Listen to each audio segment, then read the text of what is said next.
지난달 이웃집 할머니와 이야기하다가 깜짝 놀란 일이 있었어요. 70이 넘으신 분인데 얼굴이 참 환해 보이시더라고요. 어머, 뭔가 좋은 일이라도 있으세요? 물어봤더니 이런 대답을 하시는 거예요. 아, 요즘 속이 너무 편해서 그래. 뭔가 특별한 거라도 드세요? 아침마다 올리브유에 레몬 즙 넣어서 마셔. 처음엔 무슨 소리인가 싶었어요. 기름을 그냥 마신다고요? 그것도 레몬즙이랑 같이요? 상상만 해도 느끼할 것 같았거든요. 하지만 그분 말씀을 듣고 보니 정말 신기했어요. 몇 달 전까지만 해도 늘 속이 더부룩하다고 하시고 변비 때문에 고생하셨는데 지금은 완전히 달라 보이시더라고요. 정말 효과가 있나요? 글쎄, 나는 좋더라고. 처음엔 나도 반신반의했는데 며칠 해보니까 확실히 달라져. 그 이야기를 듣고 나서 집에 와서 곰곰 생각해 봤어요. 요즘 젊은 사람들 사이에서도 이런 이야기를 많이 들었거든요. 인터넷에서도 자주 보이고 건강 관련 프로그램에서도 나오고 심지어 외국에서는 이미 오래전부터 하던 일이라고 하더라고요. 그런데 정말로 효과가 있는 걸까요? 아니면 그냥 유행일 뿐일까요? 궁금해서 여러 가지를 찾아봤어요. 올리브유가 몸에 어떤 영향을 주는지, 레몬즙은 또 어떤 역할을 하는지, 이 둘을 함께 마시면 어떻게 되는지 알아보기 시작했어요. 그 과정에서 알게 된 게 정말 많았어요. 우선 올리브유부터 살펴봤어요. 올리브유는 지중해 지역 사람들이 수천 년 동안 먹어온 음식이에요. 특히 그리스나 이탈리아 사람들은 하루에 올리브유를 상당히 많이 섭취하는데 그런데도 심장병이나 혈관 질환이 다른 지역보다 적다고 알려져 있어요. 이게 바로 지중해식 식단의 핵심이죠. 올리브유에는 단일 불포화 지방산이 많아요. 이건 우리 몸에 좋은 지방이에요. 나쁜 콜레스테롤은 낮추고 좋은 콜레스테롤은 유지시켜주는 역할을 한다고 알려져 있어요. 그리고 비타민 E와 폴리페놀 같은 항산화 성분도 풍부해요. 이런 성분들이 우리 몸이 염증을 줄이고 세포 손상을 막아주는 역할을 해요. 특히 엑스트라 버진 올리브유는 가공을 거의 하지 않아서 이런 좋은 성분들이 그대로 남아 있어요. 그런데 여기서 중요한 건 올리브유를 공복에 마시는 것이 의미예요. 아침에 빈속에 올리브유를 먹으면 담즙 분비가 촉진돼요. 담즙은 간에서 만들어지는 소화액인데 지방을 분해하는 역할을 해요. 평소에 담즙 분비가 잘 안 되면 소화가 잘 안 되고 변비가 생기기 쉬워요. 특히 나이가 들면서 소화 기능이 떨어지면 이런 문제가 더 심해지죠. 그런데 올리브유가 담즙 분비를 도와주면 자연스럽게 소화가 좋아지고 장 운동도 활발해져서 변비 해결에 도움이 될 수 있어요. 이번엔 레몬즙에 대해 알아봤어요. 레몬은 비타민C가 정말 풍부해요. 비타민C는 우리 몸이 면역력을 높이고 항산화 작용을 해서 노화를 늦춰줘요. 그리고 레몬에는 구연산이 들어있어요. 구연산은 신진대사를 활발하게 하고 피로 회복에도 도움을 줘요. 또한 레몬의 산성 성분이 위산 분비를 적절히 자극해서 소화를 도와주는 역할도 해요. 그런데 레몬만 단독으로 마시면 너무 신맛이 강해서 부담스럽죠. 특히 공복에 마시면 위에 자극이 될 수 있어요. 하지만 올리브유와 함께 마시면 기름이 위벽을 보호해주는 역할을 해서 레몬의 자극을 완화시켜줘요. 그리고 이 두 가지가 함께 작용하면 시너지 효과가 생긴다고 해요. 올리브유는 담즙 분비를 촉진시키고 레몬즙은 위산 분비와 장 운동을 자극해서 전체적인 소화 과정이 원활해져요. 또한 레몬의 비타민C와 올리브유의 비타민 E가 함께 작용하면 항산화 효과가 더 강해진다고 알려져 있어요. 이런 과학적 근거들을 보니까 왜 사람들이 이 조합에 관심을 갖는지 이해가 됐어요. 특히 우리나라 노년층에게 흔한 변비나 소화불량 문제에 실제로 도움이 될 수 있겠다는 생각이 들었어요. 하지만 여기서 중요한 건 모든 사람에게 다 좋은 건 아니라는 거예요. 개인차가 있을 수밖에 없어요. 어떤 사람은 효과를 보지만 어떤 사람은 오히려 속이 불편할 수도 있어요. 특히 평소에 기름진 음식을 잘 못 먹는 분이나 위장이 예민한 분들은 주의해야 해요. 그리고 담석이 있거나 담낭 질환이 있는 분들은 담즙 분비가 갑자기 늘어나면 오히려 문제가 될 수 있어요. 위염이나 역류성 식도염이 있는 분들도 레몬의 산성 때문에 증상이 악화될 수 있고요. 복용 중인 약물이 있다면 기름 성분이 약물 흡수에 영향을 줄 수도 있어요. 그래서 무작정 따라하기보다는 자신의 몸 상태를 잘 파악하고 천천히 시작해 보는 게 중요해요. 처음에는 아주 소량부터 시작해서 몸의 반응을 살펴보는 거죠. 만약 속이 불편하거나 설사를 한다면 즉시 중단해야 해요. 반대로 몸이 편해지고 소화가 좋아진다면 꾸준히 해볼 만하다는 뜻이겠죠. 이웃집 할머니처럼 말이에요. 오늘 여러분께 들려드릴 이야기는 이 올리브유와 레몬즙 조합에 대한 종합적인 정보예요. 효능과 주의사항을 모두 담아서 여러분이 현명한 선택을 하실 수 있도록 도움을 드리고 싶어요. 건강법이라는 게 유행을 따라가는 것보다 내 몸에 맞는지를 아는 게 더 중요하거든요. 그럼 구체적으로 어떻게 해야 하는지 말씀드려 볼게요. 우선 재료 선택부터 중요해요. 올리브유는 반드시 엑스트라 버진으로 골라야 해요. 일반 올리브유나 정제된 제품은 좋은 성분들이 많이 사라져 있거든요. 엑스트라 버진은 첫 번째로 짜낸 기름이라서 영양소가 그대로 살아 있어요. 색깔은 진한 금색이나 약간 녹색빛이 도는 게 좋고 향도 진하게 나야 해요. 가격이 조금 비싸더라도 품질 좋은 걸 선택하는 게 중요해요. 왜냐하면 몸에 넣는 거니까요. 레몬도 마찬가지로 가능하면 유기농으로 고르세요. 껍질까지 사용하지는 않더라도 농약 걱정 없는 게 좋잖아요. 그리고 되도록 신선한 걸로요. 시들하거나 너무 오래된 레몬은 비타민C가 많이 파괴되어 있어요. 레몬을 고를 때는 겉이 매끄럽고 살짝 눌러봤을 때 탄력이 있는 걸 선택하세요. 이제 만드는 방법을 알려드릴게요. 정말 간단해요. 올리브유 한 큰술, 그러니까 15ml 정도와 레몬즙 반 개 분량, 대략 한 작은술 정도면 돼요. 작은 컵에 올리브유를 먼저 넣고 그 위에 레몬즙을 짜서 넣어요. 그리고 작은 숟가락으로 살살 저어주면 끝이에요. 마시는 시간도 중요해요. 반드시 아침 공복에 마셔야 해요.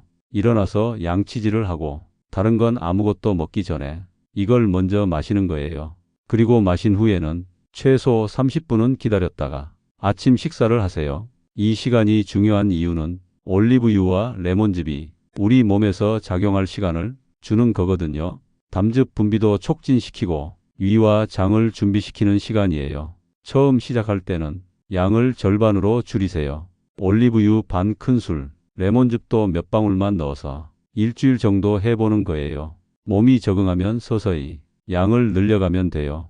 저도 처음엔 이렇게 시작했어요. 이웃집 할머니 이야기를 듣고 반신반의하면서 시도해 봤거든요. 첫날은 정말 어색했어요. 기름을 마신다는 게 상상했던 것보다 힘들더라고요. 레몬즙을 넣었는데도 여전히 기름에 느끼함이 있었어요. 이게 정말 몸에 좋은 건가 하는 의심이 들었어요. 하지만 며칠 지나니까 달랐어요. 우선 변비가 좀 나아지는 것 같았어요. 평소에 이틀에 한 번 정도 화장실에 갔는데 매일 갈 수 있게 됐어요. 그리고 속도 덜 더부룩했어요. 아침에 일어났을 때 평소보다 속이 편안한 느낌이었어요. 일주일 정도 지나니까 확실히 달라진 걸 느꼈어요. 소화가 훨씬 잘 되는 것 같고 몸도 가벼운 느낌이었어요. 아, 정말 효과가 있네. 이런 생각이 들었어요. 하지만 모든 게 순조롭지만은 않았어요. 셋째 날쯤에 배가 좀 아팠어요. 설사까지는 아니었지만 평소보다 묽은 변을 봤어요. 깜짝 놀라서 하루 쉬었다가 양을 더 줄여서 다시 시작했어요. 그랬더니 괜찮더라고요. 역시 처음엔 몸이 적응하는 시간이 필요한 것 같았어요. 그리고 한 달 정도 지나니까 정말 확실한 변화가 있었어요. 아침에 일어나는 게 훨씬 수월하고 하루 종일 속이 편했어요. 변비도 거의 해결됐고 무엇보다 몸이 가벼웠어요. 이게 바로 해독된 느낌인가 하는 생각이 들었어요. 하지만 주의할 점도 있었어요. 어떤 날은 과식을 하고 나서 다음 날 아침에 마시면 속이 더 불편했어요. 기름진 음식을 많이 먹은 날은 피하는 게 좋을 것 같았어요. 그리고 감기 걸렸을 때는 레몬의 산성 때문인지 목이 더 아팠어요. 그럴 때는 잠깐 쉬었다가 몸이 회복되면 다시 시작했어요. 또 한 가지 중요한 건 꾸준함이에요. 하루 이틀 해서는 효과를 보기 어려워요. 최소 한 달은 꾸준히 해야 몸에서 변화를 느낄 수 있어요. 저는 이제 석 달째 하고 있는데 이제는 하루 루틴이 됐어요. 아침에 일어나면 자연스럽게 올리브유와 레몬즙부터 찾게 돼요. 그런데 궁금한 분들이 계실 거예요. 다른 기름은 안 되나요? 포도 씨유나 들기름은 어떨까요? 저도 궁금해서 알아봤는데 올리브유만의 특별함이 있더라고요. 올리브유는 다른 기름보다 산화가 덜 되고 단일 불포화 지방산이 많아서 담즙 분비에 더 효과적이라고 해요. 그리고 항산화 성분도 풍부하고요. 들기름이나 참기름은 향이 너무 강하고 포도 씨유는 정제 과정에서 좋은 성분들이 많이 사라져요. 그래서 역시 올리브유가 최선인 것 같아요. 레몬 대신 다른 과일은 어떨까요? 라임이나 자몽도 해봤는데 레몬만큼 효과적이지 않았어요. 라임은 너무 쓰고 자몽은 쓴맛이 강해서 올리브유와 잘 안 맞더라고요. 역시 레몬이 가장 좋은 것 같아요. 그리고 꿀을 넣어도 되는지 물어보는 분들도 계세요. 저도 한번 해봤는데 단맛 때문에 더 먹기는 쉬웠지만 효과는 좀 떨어지는 것 같았어요.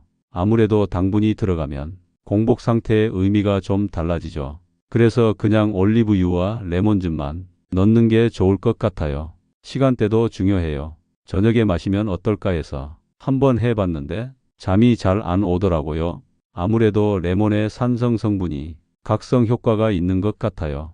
그래서 역시 아침이 최적인 것 같아요. 양도 더 늘리면 안 되나 싶어서 한 번은 2배로 마셔봤는데 오히려 속이 불편했어요. 너무 많이 마시면 오히려 부담이 되는 것 같아요. 적당한 양이 중요한 것 같아요. 이렇게 석 달을 해보니까 정말 많은 것이 달라졌어요. 우선 가장 확실한 변화는 소화가 좋아진 거예요. 예전엔 조금만 많이 먹어도 속이 더부룩하고 답답했는데 이제는 평소보다 더 먹어도 소화가 잘 돼요. 그리고 변비가 거의 해결됐어요. 이틀에 한 번도 힘들었는데 이제는 매일 자연스럽게 화장실에 갈 수 있어요. 무엇보다 몸이 가벼워진 느낌이에요. 아침에 일어날 때도 개운하고 하루 종일 활력이 있어요. 이게 바로 디톡스 효과인가 하는 생각이 들었어요. 두 번째로 느낀 변화는 피부가 좋아진 거예요. 이건 예상하지 못했던 부분인데 가족들이 먼저 알아봤어요. 요즘 얼굴이 밝아 보여. 뭔가 좋은 일이라도 있어? 이런 말을 듣게 됐어요. 거울을 보니까 정말 피부 톤이 맑아진 것 같더라고요. 아마 소화가 좋아지면서 몸 전체의 순환이 개선된 것 같아요. 세 번째는 수면이 좋아진 거예요. 예전엔 속이 불편해서 잠들기 어려운 날이 많았는데 이제는 편안하게 잠들 수 있어요. 아침에도 깨끗하게 일어나고 하루 시작이 상쾌해요. 하지만 이런 변화가 하루아침에 온 건 아니에요. 처음 일주일은 별로 달라진 게 없는 것 같았고 오히려 불편할 때도 있었어요. 하지만 꾸준히 하니까 서서히 몸이 적응하면서 좋은 변화가 나타났어요. 그리고 중요한 건 이 방법이 모든 사람에게 다 맞는 건 아니라는 거예요. 제 친구 중에 한 분은 위가 예민해서 며칠 해보시다가 중단하셨어요. 또 다른 분은 담석이 있어서 의사 선생님이 말리셨다고 해요. 개인의 몸 상태에 따라 반응이 다를 수 있어요. 그래서 시작하기 전에 자신의 건강 상태를 잘 파악해야 해요. 특히 기존에 소화기 질환이 있거나 복용 중인 약물이 있다면 의사와 상담해 보는 게 좋아요. 그리고 시작할 때는 반드시 소량부터 해야 해요. 몸의 반응을 살펴보면서 천천히 양을 늘려가는 거죠. 급하게 서두르면 오히려 부작용이 생길 수 있어요. 또 하나 중요한 건 품질 좋은 재료를 쓰는 거예요. 싸다고 해서 질 나쁜 올리브유를 쓰면 효과를 보기 어려워요. 엑스트라 버진 올리브유와 신선한 레몬을 쓰는 게 중요해요. 비용이 좀 들더라도 몸에 넣는 거니까 좋은 걸 선택하세요. 그리고 꾸준함이 정말 중요해요. 며칠 하고 그만두면 아무 의미가 없어요. 최소 한 달은 꾸준히 해야 몸에서 변화를 느낄 수 있어요. 저는 이제 루틴이 돼서 아침에 자연스럽게 찾게 돼요. 마치 양치질하듯이 자연스럽게요. 하지만 무작정 평생 하는 것보다는 몸 상태를 지켜보면서 필요에 따라 조절하는 게 좋을 것 같아요. 어떤 때는 좀 쉬었다가 다시 시작하기도 하고 이렇게 유연하게 접근하는 거죠. 몸은 항상 변하니까요. 이 방법 외에도 다른 건강관리는 계속 해야 해요. 규칙적인 운동도 하고 균형 잡힌 식사도 하고 충분한 수면도 취하고 이런 기본적인 것들이 더 중요할 수도 있어요. 올리브유와 레몬즙은 그런 건강한 생활이 보조수단 정도로 생각하는 게 좋아요. 이것만으로 모든 문제가 해결된다고 생각하면 안 돼요. 전체적인 생활 습관 개선과 함께 병행하는 게 중요해요. 그리고 효과가 없다고 해서 실망하지 마세요. 사람마다 체질이 다르니까 누구에게는 잘 맞고 누구에게는 안 맞을 수 있어요. 중요한 건 내 몸의 신호를 잘 듣는 거예요. 몸이 좋다고 하면 계속하고 불편하다고 하면 중단하고 이렇게 몸과 대화하면서 건강을 관리해야 해요. 건강법이라는 게 정답이 정해져 있는 건 아니에요. 유행한다고 해서 무작정 따라할 필요도 없고 내 몸에 맞는 방법을 찾아가는 게 중요해요. 올리브유와 레몬즙도 마찬가지예요. 어떤 분께는 정말 좋은 방법이지만 어떤 분께는 맞지 않을 수 있어요. 하지만 한 번쯤 시도해 볼 만한 가치는 있는 것 같아요. 과학적 근거도 있고 실제로 도움받는 분들도 많으니까요. 다만 신중하게 접근하시고 무리하지 마세요. 건강은 하루아침에 만들어지는 게 아니거든요. 꾸준하고 지속 가능한 방법으로 천천히 개선해 나가는 게 중요해요. 저도 이 방법을 통해서 많은 도움을 받았지만 앞으로도 계속 몸 상태를 보면서 조절해 나갈 생각이에요. 몸이 원하는 걸 듣고 그에 맞춰서 유연하게 대응하는 거죠. 이웃집 할머니께서 알려주신 이 작은 팁이 제게는 정말 큰 변화를 가져다 줬어요. 건강이라는 게 거창한 치료나 비싼 영양제보다 이런 작은 생활 습관에서 나올 수 있다는 걸 깨달았어요. 여러분도 혹시 소화가 불편하거나 변비로 고생하고 계신다면 한 번쯤 시도해 보시면 어떨까요? 물론 신중하게요. 자신의 몸 상태를 잘 파악하고 소량부터 천천히 시작해서 몸의 반응을 살펴보면서 진행해 보세요. 모든 분께 다 맞지는 않겠지만 도움받는 분들이 계실 거라고 생각해요. 건강은 정말 소중한 거예요. 특히 나이가 들수록 더욱 절실하게 느끼게 되죠. 작은 변화라도 꾸준히 실천해서 건강한 노후를 만들어 가시길 바라요. 오늘 제 경험담이 여러분께 조금이라도 도움이 됐으면 좋겠어요. 이 이야기가 유용하셨다면 좋아요를 눌러주시고 구독도 해주세요. 댓글로는 여러분만이 건강관리 방법이나 올리브유와 레몬즙 경험담을 들려주시면 감사하겠어요. 노삼지혜에서 앞으로도 우리 나이에 꼭 필요한 실용적이고 검증된 건강 정보를 계속 전해드릴 여러분의 건강한 하루하루를 진심으로 응원합니다. 감사합니다. 노삼지혜였습니다.